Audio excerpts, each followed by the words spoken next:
धवा कोई विहा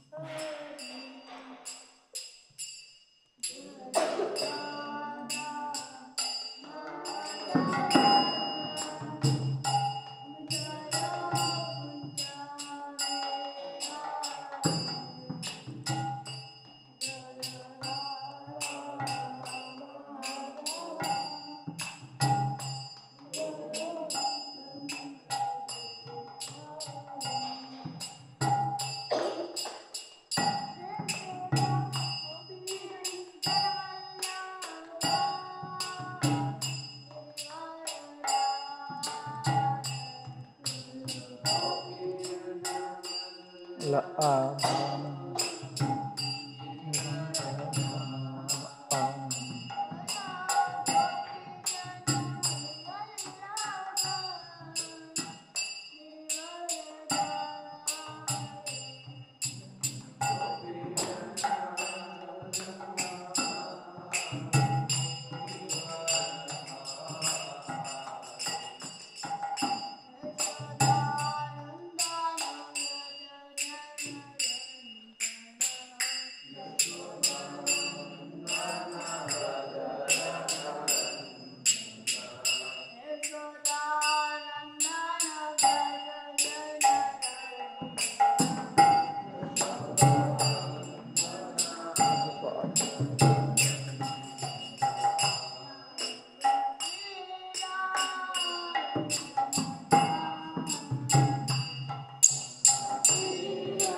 woke him up. He was?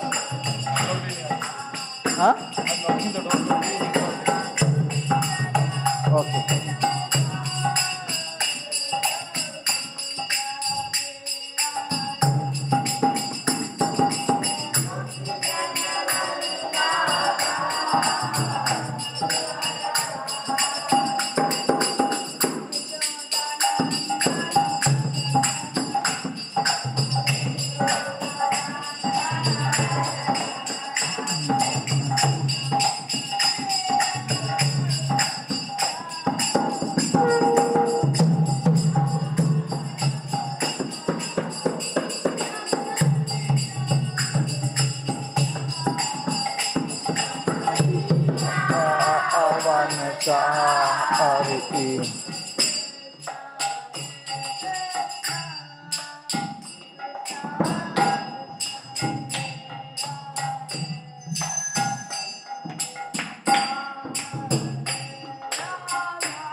Krishna, yeah.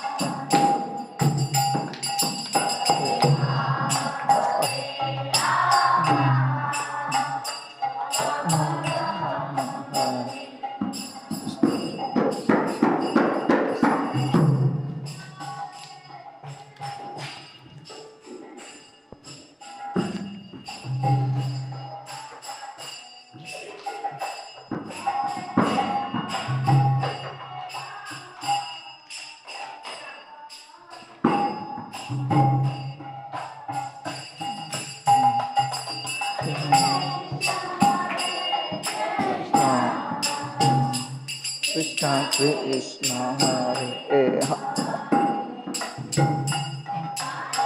Rama,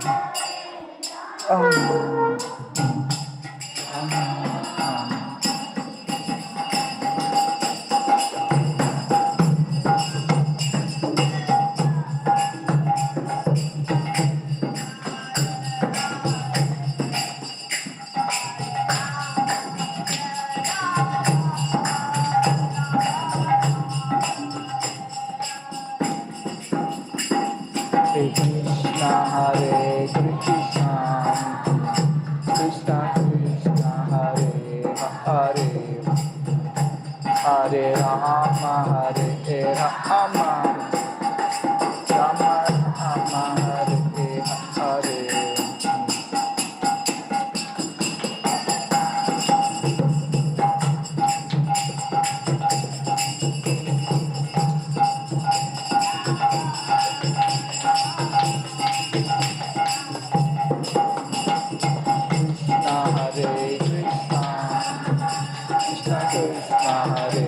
Hare Hare Rama Hare Rama Rama Rama Hare Hare Jai Om Vishnupada Paramahamsa Parivrajakaacharya Ashtottara Shri Srimad Bhaktivedanta Swami Srila Prabhupada Ki Granthara Srimad Bhagavatam Ki Samvetagar Bhakta Vrinda Ki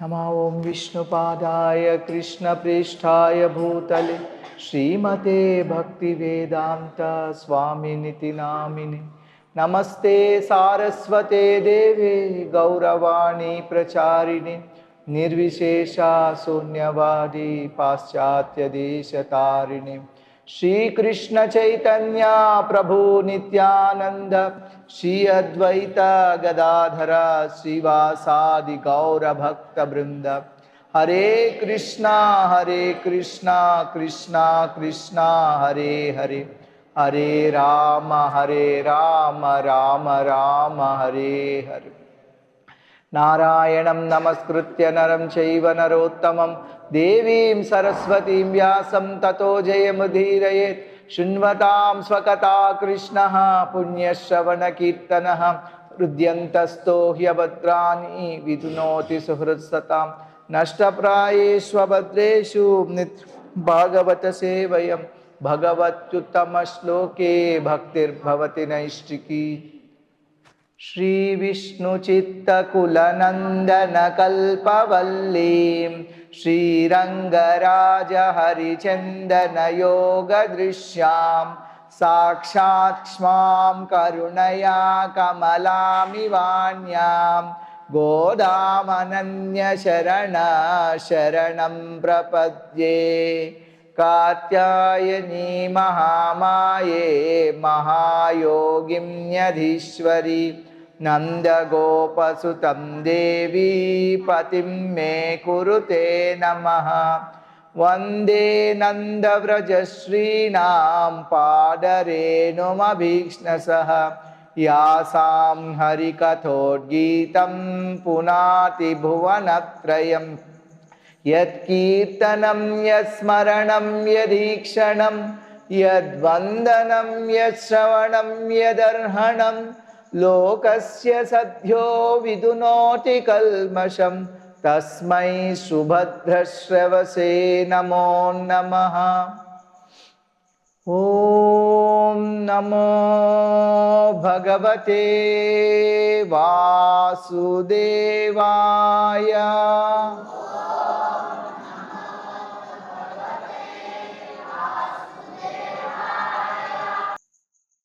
ఇవాళ మనం తిరుప్పావై భాగవతం ఇందులో తిరుప్పావై నుంచి 6వ పాసురం చెప్పుకుంటున్నాం. మొదట 5 పాసురాల్లో ఇప్పటి వరకు తిరుప్పావై వ్రతం అంటే ఏమిటి, ఈ వ్రతం యొక్క సంకల్పం, విధి నిషేధాలు, అన్నిటికంటే ముఖ్యమైన విధి కృష్ణ సంకీర్తన, నామ సంకీర్తన, కృష్ణుణ్ణి సేవించడం, అది తెలుసుకున్నాం. తర్వాత 2వ భాగం 10 శ్లోకాలు. ఈ 10 శ్లోకాల్లో అమ్మవారు అనేక మందిని నిద్రలేపుతూ వాళ్ళని కూడా ఈ వ్రతం చేయడానికి, వాళ్ళని కూడా నామ సంకీర్తన చేయడానికి ఆహ్వానిస్తోంది. మనం ఏ మంచి పని చేసినా 10 మందిని కలుపుకొని వెళ్ళు, 10 మందిని తీసుకొని వెళ్ళండి అని చెప్తూ ఉంటారు. అలాగే ఈమె వ్రతం చేస్తోంది అందరి కోసం, అందరినీ కలుపుకుంటూ వెళ్ళాలి అనే భావనతోటి ప్రతి ఒక్కళ్ళను మేలుకొల్పడం, ఆ తర్వాత అందరూ కలిసి ఏ విధంగా నామ సంకీర్తన చేయాలి. ఇవాళ పాసురం புள்ளும் சிலம்பினகான் புள்ளரையின் கோயில் வெள்ளை விழிசெங்கின் பேரரவம் கேட்டிலையோ பிள்ளாய் எழுந்திராய் பேய்முலை நஞ்சுண்டு கள்ளச்செகடம் களக்களியக்காலோச்சி வெள்ளத்தரவில் துயிலமர்ந்த வித்தினை உள்ளத்துக்கொண்டு முனிவர்களும் யோகிகளும் மெல்ல வெள்ளந்தரி என்ற பேரரவம் உள்ளம் புகுந்து కుళిరుందేలోరెంబావాయ్. ముందుగా ఒక గోపికను నిద్రలేపుతూ అమ్మవారు చెప్తున్నారు, గోదాదేవి, ఓ అమ్మాయి, పక్షులు కిలకిల రావాలు చేస్తున్నాయి. ఆ పక్షుల నాయకుడైన గరుత్మంతుని స్వామి మహావిష్ణువు ఆలయంలో అందరినీ ఆహ్వానించడానికా అన్నట్లు శంఖం మోగుతోంది. ఆ ధ్వని నీకు వినబడలేదా? లే, మమ్మల్ని ఎవరు నిద్ర లేపారు అని నీకు సందేహం కలుగుతుందేమో. చెప్తాం విను. పూతన స్తన్యమును పానం చేసి విషమారగించిన వాడు, శకటాసురుని సంధులు విడిపోవునట్లు కాలు జాచి కూల్చినవాడు, పాల సముద్రంలో యోగ నిద్రలో ఉన్న జగత్ కారణభూతుడు శ్రీమన్నారాయణుణ్ణి తమ హృదయాల్లో పదిలపరుచుకొని మెల్లెమెల్లగా లేస్తూ మహామునులు, భక్తి యోగులు వాళ్ళు హరినామ సంకీర్తనం చేస్తుంటే అది మా హృదయములను తట్టి లేపి మమ్మల్ని చల్లబరిచింది. వాళ్ళు చేస్తున్న నామ సంకీర్తన విని మేము లేచాం. మేము వచ్చి నిన్ను నిద్ర లేపుతున్నాం. నువ్వు కూడా లేచి మాతో పాటు వ్రతం చేయడానికి రా. గోపికలారా, ఇది మన వ్రతం. ఇలా అమ్మవారు చెప్తున్నారు. ఇప్పుడు ఇదే పాసురం తెలుగులో. వినబడలేదా పిల్ల పక్షుల కిలకిల రావములు, చెవిబడలేదా గోపి పక్షి వాహనుని మందిర శంఖానాదములు, నిదుర లేచిరావే పిల్ల వ్రతము చేయరావే, మత్తు వీడిరావే గోపి మమ్ము చేరిపోవే, మమ్మెవరు నిదుర లేపినారు అని నీవడుగబోతే వినుము, పూతన స్తన్యము పానము చేసి విషము తిన్నవాడు, శకటాసురుని కాలితో కూల్చి సందులు విడగొట్టినవాడు, పాలకడలిలో శేషశయనుడై యోగ నిద్రలో మునిగి తేలువాడు, ఆ జగత్ కారణభూతుడు నారాయణుడు నందకిషోరుని హృదయములందు పదిలపరుచుకొని నిదురలేచుచు యోగి పుంగవులు చేసిన నామ సంకీర్తన మా మనసులు చేరి మము తట్టి లేపినది, మా మనసులు చేరి మము తట్టి లేపినది, మత్తు వీడి మేము నిదుర లేచినాము, ఆ హరినామ సంకీర్తన మా మనసులు చేరి మము తట్టి లేపినది, మత్తు వీడి మేము నిదుర లేచినాము, వినబడలేదా పిల్ల పక్షుల కిలకిల రావములు, చెవిబడలేదా గోపి పక్షి వాహనుని మందిర శంఖానాదములు, నిదుర లేచిరావే పిల్ల వ్రతము చేయరావే, మత్తు వీడిరావే గోపి మమ్ము చేరిపోవే, పిల్లలార చెల్లులార నోము చేయరారండి, నోరారా పాడండి వ్రతము చేయరారండి, శ్రీపాట పాడండి. ఇలా ఇది తమిళంలో చెప్పిన తిరుప్పావై 6వ పాసురానికి తెలుగు స్వేచ్ఛానువాదం. అమ్మవారు ముందుగా ఈ అమ్మాయిని నిద్రలేపుతున్నారు, చెప్తున్నారన్నమాట, తెల్లవారిపోతుంది, పక్షులు కిలకిల రావాలు చేస్తున్నాయి, చక్కటి శబ్దాలు చేస్తున్నాయి ఈ పక్షులు. నీకు తెలియట్లేదా? మన గుళ్ళో కూడా పక్షివాహనుడు ఎవరు? పక్షివాహనుడు శ్రీ మహావిష్ణు. ఆ మహావిష్ణు మందిరంలో శంఖానాదం, అది కూడా వినిపించలేదా నీకు? నిద్ర లేచిరా, వ్రతం చేయాలి మనం, నువ్వు మత్తు వీడిరా, మమ్మల్ని అందరినీ కలిసి యమునా స్నానానికి వెళ్ళి మనం వ్రతం చేద్దాం, నామ సంకీర్తన చేద్దాం రా అని పిలుస్తున్నారు ఈ అమ్మాయిని. మనము శంఖానాదం ఎందుకు చేస్తాం ఎవరికన్నా తెలుసా? ఎందుకు మనం హారతి చేసేటప్పుడు, పూజలు చేసేటప్పుడు, ఆ తర్వాత ఏదైనా శుభకార్యం మొదలు పెట్టేటప్పుడు శంఖానాదం ఎందుకు చేస్తాం? హోమంతో వేద మంత్రాలతోటి భగవంతుడిని ఆరాధిస్తున్నారు. కానీ అటువంటి వేద మంత్రాల కంటే కూడా భగవంతుడికి ఏమి ఇష్టం? నామ సంకీర్తన అంటే ఇష్టం. వీళ్ళేమిటి నా గురించి నామ సంకీర్తన చేసుకోకుండా ఇలా వేద మంత్రాలు చేస్తున్నారు. ఆయన నన్ను పక్కన పెట్టేసి అని కృష్ణుడు తన చిన్ని కాలుతోటి ఒక్కసారి బండిని తన్నాడు. అలా ఆ బండి వెంటనే శకటాసురుడై రాక్షసుడై కృష్ణుడిని తీసుకొని వెళ్ళాలని ప్రయత్నించాడు. తర్వాత కృష్ణుడు ఆ శకటాసురుడిని సంహరించాడు. అలా ఈ విషయమే బ్రహ్మదేవుడు చెప్తున్నాడు. తోకేన జీవహరణం యదులూకికాయా త్రైమాసికస్య చ పదా శకటోపవృత్తః యద్రింజతాంతరగతేన దివిస్పృశోర్వా ఉన్మూలనం త్వితరథార్జునయోర్న భావ్యం. రోజుల పిల్లవాడిగా ఉన్నప్పుడు తోకేన జీవహరణం, ఈ పూతనను సంహరించాడు.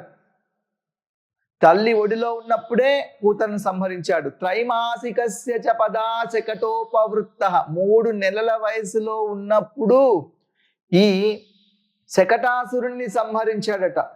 త్రైమాసికస్య చ పదా శకటోపవృత్తః. అలాగే ఆకాశం అంటే అర్జున వృక్షాలను పాక్కునే సమయంలోనే పెళ్ళగించాడు ఈ కృష్ణుడు. ఇవన్నీ ఇంకా ఇతరులకు ఎలా సాధ్యమవుతాయి? ఇవన్నీ ఎవ్వరికీ సాధ్యం కావు. ఇవి కేవలం భగవంతుడికి, దేవాది దేవుడికి, కృష్ణుడికి మాత్రమే సాధ్యమవుతాయి అని చెప్తోంది. ఎందుకు ఇక్కడ చెప్తోందంటే, అంటే కృష్ణుడే దేవాది దేవుడు, ఆ దేవాది దేవుడి నామ సంకీర్తనే చెయ్యాలి అని అమ్మవారు ఇక్కడ చెప్తున్నారు. ఇంకా చెప్తుంది చూడండి. ఎవరైనా పాలకడలిలో శేషశయనుడై యోగ నిద్రలో మునిగి తేలేవాడు, ఆ భగవంతుడు దేవాది దేవుడు శ్రీమన్నారాయణుడు, ఆయన్నే ఏ యోగ నిద్రలో ఉన్న ఆ దేవాది దేవుడిని యోగులు వాళ్ళ హృదయాల్లో తలుచుకుంటారట. ఒకచోట భాగవతంలో సూత గోస్వామి వారు చెప్తున్నారు. ఏమని చెప్తున్నారో చూడండి. నేను ఆ దేవదేవుడికి నమస్కరిస్తాను అంటున్నారట. ఏ దేవదేవుడికి నమస్కరిస్తున్నావు అంటే చెప్తున్నారు. యం బ్రహ్మా వరుణేంద్ర రుద్రమరుతస్తున్వంతి దివ్యైస్తవై వేదై సాంగ ప్రదక్రమోపనిషదైర్ గాయంతి యం సామగా ధ్యానావస్థిత తద్గతేన మనసా పశ్యంతి యం యోగినో యస్యాంతం న విదుస్సురాసురగణా దేవాయ తస్మై నమః. నేను ఆ దేవుడికి నమస్కరిస్తున్నా. ఏ దేవుడికి అంటే ఎవరిని? బ్రహ్మ రుద్రాదులు, వరుణేంద్రుడు వీళ్ళంతా కూడా దివ్యమైన స్తోత్రాలతో స్తుతిస్తున్నారో, ఎవరినైతే సామగాయకులు, భగవంతుడికి సామగాన లోలుడనే పేరు, ఎవరినైతే సామగానంతో కొలుస్తున్నారో, వేదై సాంగ పదక్రమోపనిషదై, ఎవరినైతే వేదాలతోటి ఉపనిషత్తులతోటి ఏ దేవదేవుణ్ణి సామగాయకులు కొలుస్తున్నారో అటువంటి సామగాన లోలుణ్ణి ధ్యానావస్థిత తద్గతేన మనసా పశ్యంతి యం యోగినః, ఎవరినైతే ధ్యానంతో యోగులు తమ హృదయాల్లో చూస్తున్నారో అటువంటి దేవుణ్ణి, యస్యాంతన్న విదు సురాసురగణ, ఎవరి అంతం దేవాసురులకు తెలియదో, అంటే ఎవరికి అంతం లేదో, ఎవరికి ఆద్యంతములు లేవో అటువంటి దేవాది దేవుణ్ణి నేను నమస్కరిస్తున్నాను అని చెప్తున్నారు. ఇక్కడ ధ్యానావస్థిత తద్గతేన మనసా పశ్యంతి యం యోగినః, ఆ పాల సముద్రంలో పాలకడలిలో యోగ నిద్రలో ఉన్న ఆ జగన్నాథుడు నారాయణుణ్ణి ఈ యోగులు సేవిస్తున్నారు. ఆనందంతో నాట్యం చేసుకుంటూ వెళ్తున్నారు, నామ సంకీర్తన చేసుకుంటూ పెద్దగా. అది విని మేము నిద్రలేచాము అంటున్నాం. భగవద్గీతలో చెప్తున్నారు భగవంతుడే స్వయంగా, అనేక మంది యోగులు ఉన్నారు, కానీ ఆ యోగులందరిలో కూడా భక్తి యోగియే గొప్పవాడు అని భగవంతుడు చెప్తున్నాడు. తపస్విభ్యోధికో యోగి, అంటే తపస్వి కంటే యోగి గొప్పవాడు. జ్ఞానిభ్యోపి మతోధికః, జ్ఞాని కంటే కూడా యోగి గొప్పవాడు. కర్మిభ్యశ్చాధికో యోగి, కర్మిష్ఠుడి కంటే కూడా యోగి గొప్పవాడు. తస్మాత్ యోగి భవార్జున, అందుకనే నువ్వు యోగివి కమ్ము అంటున్నాడు భగవంతుడు. తర్వాత శ్లోకంలో చెప్తున్నాడు యోగినామపి సర్వేషాం, సమస్తమైన యోగులందరిలో కూడా మద్గతేనాంతరాత్మన, నన్నే పొందినవాడు. మద్గతేన అంతరాత్మన, తనలో నన్నే కొలుచువాడు, హృదయంలో నన్నే కొలుచువాడు. శ్రద్ధావాన్ భజతే యో మాం, శ్రద్ధతోటి నన్ను భజించేవాడు. సమే యుక్తతమో మతః, అతడు యోగులందరిలో కూడా శ్రేష్ఠుడు. అన్ని యోగాల్లో కంటే భక్తి యోగం శ్రేష్టమైనది. ఎందుకు భక్తి యోగం శ్రేష్టమైనది? ఎందుకు భక్తి యోగం యోగాలన్నిట్లో శ్రేష్టమైనది? భక్తి యోగం చాలా సులభంగా ఆచరించవచ్చు కాబట్టి. భక్తి వల్ల భగవంతుడు తొందరగా ప్రసన్నుడవుతాడు కాబట్టి. భక్తి యోగం ఆచరించడానికి నిజానికి ఏ రకమైన నియమ నిబంధనలు అక్కర్లేదు. అలాగే కాబట్టి భక్తి యోగం అన్ని యోగాల్లో కంటే గొప్పది. అలాగే అందరి యోగుల కంటే కూడా భక్తి యోగి చాలా గొప్పవాడు అని భగవంతుడు అర్జునుడితో చెప్తున్నాడు. ఇంకో చోట చెప్తున్నారు చూడండి, భాగవతంలో బ్రహ్మదేవుడే, పురేహ భూమన్ బహవోపి యోగినః త్వదర్పితేహా నిజ కర్మ లబ్ధయ విబుధ్య భక్త్యైవ కథోపనీతయ ప్రపేదిరేంజోచ్యుతతే గతిం పరాం. ఈ యోగులు వాళ్ళు భగవంతుడి యొక్క నామ సంకీర్తన చేసుకుంటూ వెళ్తారు, వాళ్లకు పరాంగతి లభిస్తుంది. పురేహ భూమన్ బహవోపి యోగినః, ఇంతకు పూర్వం ఎంతో మంది యోగులు ఇలా చేసుకుంటూ వెళ్ళారు. త్వదర్పితేహా నిజ కర్మ లబ్ధయ, వాళ్ళ యొక్క సమస్తమైన కర్మములు భగవంతుడికే అర్పించి వాళ్ళు భక్తి యోగులు, వాళ్ళు భగవంతుడిని చేరుకున్నారు. విబుధ్య భక్త్యైవ కథోపనీతయా ప్రపేదిరేంజోచ్యుతతే గతిం పరాం. అలా వాళ్ళ మార్గంలో వాళ్ళని అనుసరిస్తూ వెళ్తే మనకు కూడా భగవంతుడి యొక్క పరాంగతి, భగవంతుడి యొక్క సాన్నిధ్యం, భగవంతుడి యొక్క ధామం, వైకుంఠం, గోలోకం మనకు కూడా లభిస్తుంది. కాబట్టి అటువంటి మహానుభావులు, మహాజనులు, మహాభాగవతులు, భక్తి యోగులు వాళ్ళు వెళ్ళిన మార్గంలో మనం వెళ్తూ, వాళ్ళు చెప్పిన వాళ్ళు పాడిన కీర్తన మనం వింటూ, వాళ్ళ మార్గంలో మనం వెళ్తూ ఆ జపం మనం చేస్తూ ఉంటే మనకు భగవంతుడి యొక్క దర్శనం అవుతుంది. కాబట్టి అమ్మవారు ఈ అమ్మాయికి నేర్పించిన పాఠం ఏమిటంటే పొద్దున్నేలే భక్తులందరితో పాటు కలిసి నామ సంకీర్తనలో నువ్వు కూడా చేరు. అందరం కలిసి భగవంతుడి యొక్క నామ సంకీర్తన చేస్తాం. మనందరం మహానుభావుల అడుగుజాడల్లో వాళ్ళతో ప్రభావితులమయ్యాం. మనము వాళ్ళతో ప్రభావితులమై వాళ్ళలాగా మనం నామ సంకీర్తన చేస్తున్నాము. ఎప్పుడు చేయాలి? నామ సంకీర్తన ఎప్పుడైనా చేయొచ్చు. ఒక చోట మనం చెప్పుకుంటున్నాం నామ సంకీర్తన చేయడానికి నియమాలు ఏమీ లేవు అని చైతన్య శిక్షాష్టకంలో. కానీ భగవంతుడిని ఆరాధించడానికి బ్రహ్మ ముహూర్తం ఉత్తమమైనది. మనం బ్రహ్మ ముహూర్తం అని చెప్పుకుంటున్నాం కదా. ఇప్పుడు బ్రహ్మ ముహూర్తం అంటే సూర్యోదయానికి ముందు, ఎంత ముందు? హాఫ్ అన్ అవర్ ముందా? సూర్యోదయానికి 5 hours, సూర్యోదయానికి 24 minutes, సూర్యోదయానికి 24 minutes ముందు, 24 నిమిషాల ముందు, 24 నిమిషాల తర్వాత అది బ్రహ్మ ముహూర్తం. కాబట్టి ఈ బ్రహ్మ ముహూర్తం అనేది సత్వగుణానికి ప్రతీక.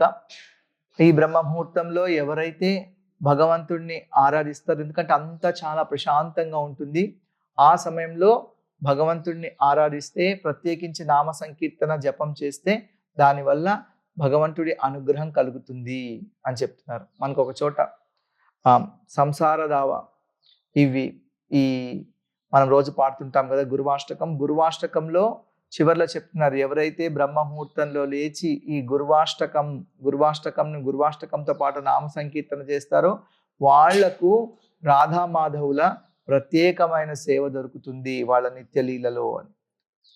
అలాగే అమ్మవారు అందరికీ నేర్పిస్తున్నారు. ఇప్పుడు ఎవరికైనా ఏమైనా ప్రశ్నలు ఉన్నాయా? ఎవరు? గ్రద్ద. అవును.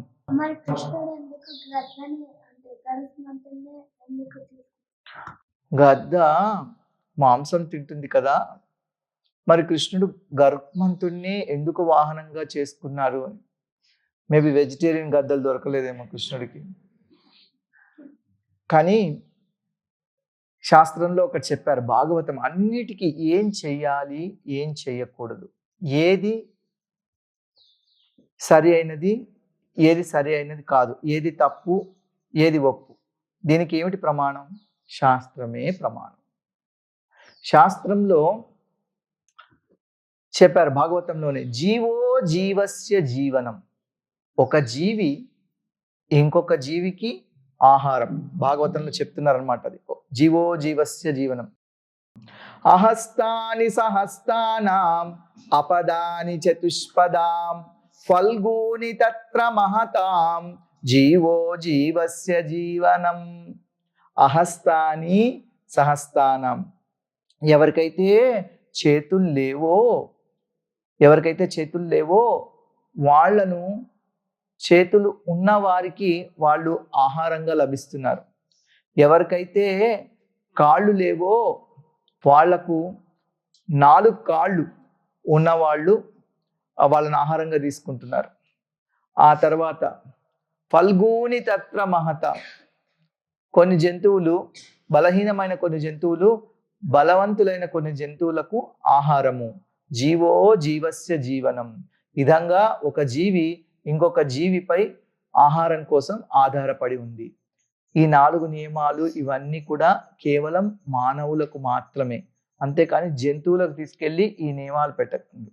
మనం బల్లికి పైనాపిల్ కేక్ ఇచ్చినా బల్లి తినదు, బల్లి పురుగులు మాత్రమే తీసుకుంటుంది. అట్లాగే గద్దలు అవి మాంసాహారం తీసుకుంటాయి. కాబట్టి అందులో తప్పు లేదు. నిజానికి గరుత్మంతుడు యమునలో ఈ కాళీయ మడుగులో ఆయన యమునలో చేపలు ఆహారంగా తీసుకుంటుంటే ఒక మునికి కోపం వచ్చింది, సౌభారి మునికి. ఏదో తను చేపల్ని తను రక్షించాలి, గరుత్మంతుడిని శపించాడు, ఇక్కడికి రాకు అని సౌభారి ముని. కానీ గరుత్మంతుడు అప్పుడు చివరికి ఏమైందంటే, ఇట్లా మహాభాగవతుడైన గరుత్మంతుడి పట్ల అపరాధం చేయడం వల్ల ఆ సౌభార్యముని పతనమయ్యాడు.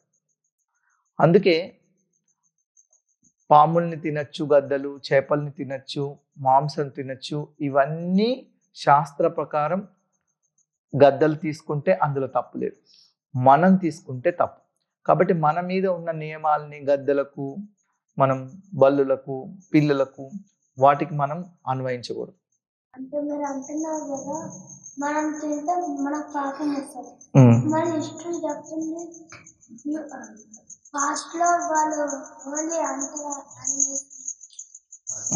తీసుకున్నారు. హంటర్ జీవం తినేవాళ్ళు కదా. అవును.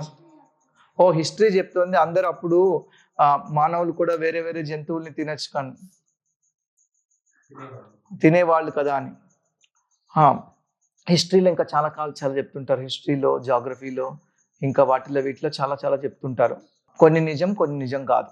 ఉదాహరణకు చెప్తుంటారు, ఇదంతా ఈ విశ్వం అంతా ఎవరు సృష్టించారు అంటే ఏం చెప్తున్నారంటే ఒక పెద్ద విస్ఫోటనం జరిగింది, బిగ్ బ్యాంగ్ థియరీ, దానివల్ల మొత్తం అంతా సృష్టించబడింది అని. అలా ఎలా ఉందంటే ఇప్పుడు వాళ్ళు ఏం చెప్తున్నారంటే, ఇప్పుడు మనము ఒక పేపర్ మిల్ ఉందనుకో, దానిలో ఒక బాంబు పెట్టామనుకో, పేపర్ మిల్లు బాంబు పెడితే భగవద్గీతలు ప్రింట్ అయిపోయినట్టు అనమాట.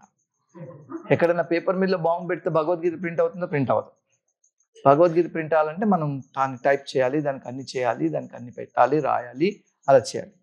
కాబట్టి వాళ్ళు చెప్పే థియరీ ఏంటంటే ఇట్లా ఏదో ఒక పెద్ద విస్ఫోటనం జరిగింది, దానివల్ల అంతా ఇలా ఇంత వెరైటీ వచ్చేసింది, ఇంతమంది బతికారు, ఇంతమంది పుట్టారు. అంటే ఈ జీవం అంతా కూడా ఏదైతే మనం చూస్తున్నామో, జీవం, చైతన్యం, ఇదంతా కూడా జీవం లేని స్థితి నుంచి జీవం పుట్టింది అని చెప్తున్నారు. నిర్జీవం నుంచి జీవం పుట్టింది అనేది సైన్స్ చెప్తుంది, హిస్టరీ సైన్స్. కానీ చాలామంది చెప్తుంటారు మనం కోతుల నుంచి పుట్టాము అని. శిలా ప్రభుపాదులు వారు చెప్పారు, డార్విన్ తాత వాళ్ళు కోతులేమో కానీ మా తాతలు కాదని చెప్పారు శిలా ప్రభుపాదులు. మేము కోతుల నుంచి పుట్టలేదు, మేము మనుషుల నుంచే పుట్టాం. డార్విన్ వాళ్ళ తాతలు అయిండొచ్చు కోతులు, మా తాతలు కాదని చెప్పారు శిలా ప్రభుపాదులు. తర్వాత శిలా ప్రభుపాదులు వారు కూడా చెప్పారు, లైఫ్ కమ్స్ ఫ్రమ్ లైఫ్, జీవం నుండి జీవం వస్తుంది. కాబట్టి ఈ సైన్స్లో అక్కడ ఇక్కడ హిస్టరీలో మనం చదువుకునేవి కొన్ని సబబు, కొన్ని కరెక్ట్, కొన్ని కాదు. మనకు సైన్స్ ప్రమాణం కాదు, మనకు శాస్త్రం ప్రమాణం. ఎందుకంటే సైన్స్లో ఇవాళ ఇది ఉంటుంది, రేపు ఇంకొకటి ఉంటుంది. ఒక ఆయన చెప్పాడు ఒక ఆటం ఎలా ఉంది అని, అంటే ఒక ఆయన చెప్పాడు ఆటం ఇలా ఉంది, ఒక ఆయన ఆటం అలా ఉంది. ఇంకొక ఆయన వచ్చాడు కొన్నాళ్ళైన తర్వాత, ఆటం అసలు ఒక వాటర్ మిలన్ లాగా ఉంది అన్నాడు. థామ్సన్ వాటర్ మిలన్ మోడల్, మీరు సైన్స్లో చదువుకుంటారు. ఆయన కూడా ఒక నోబెల్ ప్రైజ్ ఇచ్చారో ఇవ్వలేదు కానీ ఆ థియరీ ఎప్పటికి కూడా. ఇంకొక ఆయన వచ్చాడు తర్వాత, అసలు ఆటం వాటర్ మిలన్ లాగా లేదు, ఇది పప్పాయ లాగా ఉందండి. తర్వాత ఇంకొక ఆయన వచ్చాడు, ఇంకో థియరీ, అట్లా రోజుకో థియరీ చెప్తానే ఉన్నారు అప్పటి నుంచి ఇప్పుడు దాకా. తర్వాత ఐన్స్టీన్ వచ్చాడు, ఆటం అసలు ఇలా ఉంది, ప్రోటాన్, ఎలక్ట్రాన్, న్యూట్రాన్ ఏవో చెప్పాడు. తర్వాత ఇంకొక ఆయన, ఇప్పటికి కూడా రోజుకో థియరీ పబ్లిష్ అవుతూనే ఉంది. బ్రహ్మదేవుడు ఒకటి చెప్తున్నారు బ్రహ్మ సంహితలు, అండాంతరస్థ పరమాణు చయాంతరస్థం, ఎవ్వరికీ అర్థం కాదు. ఒక చిన్న పరమాణువును కూడా ఎవరు అర్థం చేసుకోలేరు, ఎందుకంటే అది భగవంతుడి వల్ల సృష్టించగలిగింది కాబట్టి మన భౌతికమైన తెలివితేటలతోటి మనం అర్థం చేసుకోలేం. మన కళ్ళతో చూసేది కూడా అంత నిజం కాదు, ఎందుకంటే మనం ఒకటి చూస్తూ ఇంకొకటి అర్థం చేసుకుంటున్నాం. కాబట్టి మానవులు మాంసాహారం తిన్నారా లేదా? అప్పుడు కూడా తినేవాళ్ళు, ఇప్పుడు కూడా తినేవాళ్ళు కొంతమంది. కానీ నాగరికత కలిగిన వాళ్ళు తినరు. అందుకే ఇక్కడ భాగవతంలో శిల ప్రభుపాదుల వారి 7వ స్కందంలో instructions for civilised human beings, అంటే మనుషులకు, నాగరికత కలిగిన మనుషులకు బోధనలు అనే అధ్యాయంలో చెప్పారు. మాంసాహారం తీసుకోకూడదు, శ్రాద్ధంలో కూడా మాంసాహారం పెట్టకూడదు, ఇలాంటివన్నీ చెప్పారన్నమాట. కానీ కొంతమంది మనుషులుగా పుట్టినప్పటికీ వాళ్ళు మనుషులుగా ప్రవర్తించరు, జంతువులాగే ప్రవర్తిస్తుంటారు. అలాంటి వాళ్ళు తింటూ ఉంటారు. అలా తినడం వల్ల దానివల్ల వాళ్ళకు ఫలితం కలుగుతుంది. ఏం ఫలితం? మళ్ళీ వచ్చే జన్మలో వాళ్ళు జంతువులుగా పుడతారు, ఇంకొకరు కూడా ఎవరినైతే వీళ్ళు చంపేసి తిన్నారో వాళ్ళు వీళ్ళని చంపేసి తింటారు. అది కాబట్టి మానవులు మాంసాహారం తిన్నారు అనేది నిజమా అబద్ధమా అంటే అందులో కొంత నిజం కొంత అబద్ధం. అందరూ తినలేరు. ఇప్పటికి కూడా అదే, కొంతమంది తింటారు, కొంతమంది తినరు. సో ఈ శాస్త్రంలో ఓన్లీ పూతన సుఖపాసుల వీళ్ళిద్దరే ఎగ్జాంపుల్ తీసుకున్నారు కృష్ణుడి గురించి. Why only this two examples? ఇంకా తర్వాత ఇప్పుడు నిన్న దామోదరి పేరు తీసుకున్నారు. ఆవిడ ఒక్కొక్క పాసురం 8 లైన్లు రాశారు. దీనిలో ప్రతి దాంట్లో కొన్ని భగవంతుడి లీలలను కీర్తిస్తుంది అన్నమాట, తలుచుకుంటూ. ప్రత్యేకించి ఈ పాసురంలో ఈ విధంగా ఈ కృష్ణుడి లీలను, పూతనను ఉద్ధరించే లీల, శకటాసురుని సంహరించే లీల, ఈ పాల సముద్రంలో పవళించిన నారాయణుణ్ణి యోగులు తలుచుకుంటున్నారు అని చెప్తున్నారు. ఈ 30 పాసురాల్లో మనం చూస్తే దశమ స్కంధంలో అనేక లీలలు అమ్మవారు చెప్పారు. కాబట్టి ఇందులోనే ఇది చెప్పారు అనలేదు. ఈ 30 పాసురాల్లో అనేక లీలలు, కృష్ణుడి యొక్క లీలలు తలుచుకుంటున్నారు. అట్లాగే కృష్ణుడి యొక్క వివిధ అవతారాల్లో భగవంతుడు చేసిన లీలలను కూడా ఆవిడ స్మరిస్తూ ఈ పాటలు పాడుతున్నారు. ఇంకొకటి, ఇక్కడ మందిరం అని చెప్తున్నారు కదా, అదేం మందిరం? విష్ణు మందిరం చెప్తున్నారు కదా, పక్షి వాహనుడి మందిర శంఖానాదాలు అంటే ఆ బృందావనంలో కూడా, అక్కడ కూడా ఇప్పుడు కూడా మనం చూస్తుంటాం, ఒక మందిరం ఉంటుంది, రంగనాథ మందిరం బృందావనంలో. భగవంతుడి యొక్క మందిరం ఉంది. అప్పట్లో కూడా కృష్ణుని తలుచుకుంటున్నారు, అలాగే విష్ణువుని తలుచుకుంటూ అలా చెప్తున్నారు. హరే కృష్ణ.